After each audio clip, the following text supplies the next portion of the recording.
When I was in high school and even in college, I never thought about being a missionary. Never. It was something that other people did. We'd have missionaries come to our church, even have missionaries in our house, but I never thought about being one. And it was there that God said, you're going to the mission field. I thought he was talking to someone else, hoping he was talking to someone else. Now, I need to tell you about my church in California. It's a Chinese church. You're right, I'm not Chinese. Okay. When I was in college, I had a lot of Asian friends. And so when I graduated college and moved to Sacramento, California, I was looking for a church, and I ran into one of my friends from the university, and he said, have you found a church yet? I said, no, I'm still looking. I said, well, why don't you visit my church? Which one is it? He says, Chinese Grace Bible Church. I'm not Chinese. Why would I go to a Chinese church? He goes, come on out. We teach the Bible well. You know how to hang with Asians. Come on out. I visited that church on the next Sunday, and I never went and looked for another church. Now, looking back, I know God used that to put me into a situation or a context of being in another culture, but still in the United States. So we have 3 services at the church, one in Cantonese, one in Mandarin, and one in English. I was in the English service. Okay. Now, I get called to the mission field. All of the missionaries from our church are in Asia. Japan, Vietnam, China. So where did I think I was going to go? To Asia. I made applications with some missions to go to Asia, and I was not accepted. At that conference, Urbana, I attended a workshop by a guy named Ron Klein, who was president of HCJB World Radio, based in Quito, Ecuador. I remember going to the dorm room, getting out a map to look for Ecuador. I had no idea where Ecuador was. Pretty bad, huh? So I found out where Ecuador was and left it at that. But God used that conference, that workshop, to put me in touch with HCJB. And the rest is history. I've now been here in August, 18 years. Okay. What's your name? Isaac. How old are you, Isaac? 13. I've been in Ecuador longer than you have. I'm more Ecuadorian than you, right? Yes. No, you'll have a cedula. I don't have a cedula. But I've been here 18 years. I really consider Ecuador more home than the United States. Don't tell my mother that. She doesn't like that. And when I got here, I was a producer in our English language service. We used to produce in about 18 different languages from Ecuador that we would transmit internationally. But now we've separated into work in other regions, and mostly what we're doing here is local radio, and then we also do satellite, but basically in Spanish and in Quechua from here, although we still do some Portuguese broadcasts or programming for that local here. Okay.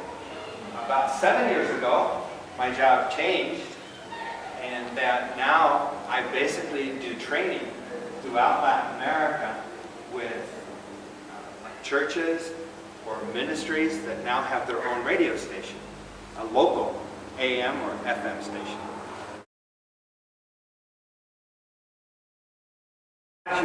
Mostly about Africa. I never thought I would be going to Africa. And I got to go last year to Ghana, which is in Western Africa. I was in Ghana for a week to teach. And then in June of this year, I went to Liberia for a month.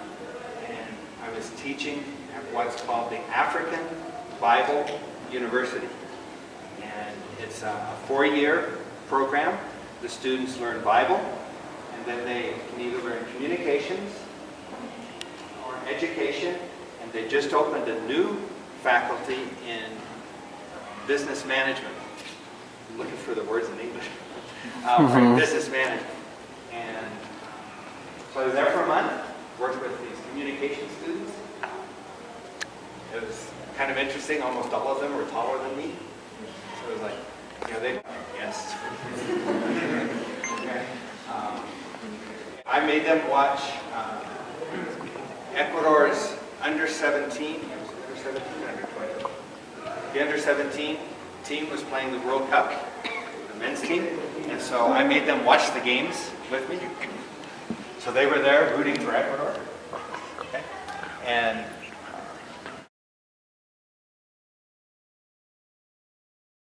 so they're still coming out of that whole process. And just 2 days ago, they had their second elections since they came out of Civil War. And it was very peaceful, very little violence, and which is a major breakthrough. Christianity is pretty dominant in the country, so there's a lot of openness to be able to talk about Christ. But because of the influence of the surrounding countries, there's a lot of Muslim influence coming into Liberia. Does anyone know how the country Liberia was founded? We don't study that in Ecuador. Yeah. We don't study it in the U.S. either. When a number of the slaves that were in the U.S. received their freedom or their liberty in the middle 1800s, they then left the States, the U.S., to go back to Africa. But they couldn't necessarily go back to the colonies or the places where they originally lived. Their lives had been changed. So they were given a territory and formed a new country, Liberia, liberty, freedom. So that's where their name came from. And if you look at their flag, it's fairly similar to the flag of the United States. So they feel a real connection to the U.S. But that's how the country started. I said with 16 years of civil war, it has affected the country a great deal. The United Nations still has peacekeeping troops in the country. So as you're going along roads or entering cities, you see all the military there with their guards saying, "Welcome." I don't feel comfortable. See that? That's what they live with every day. It's a country where many that are your age are still trying to renew their hope. They've seen their country destroyed. Many have lost family members. They may be maimed or injured because of the war. And so just a lack of hope. You lose your opportunity to dream or your desire to dream. And so that's what they're trying to restore in the country.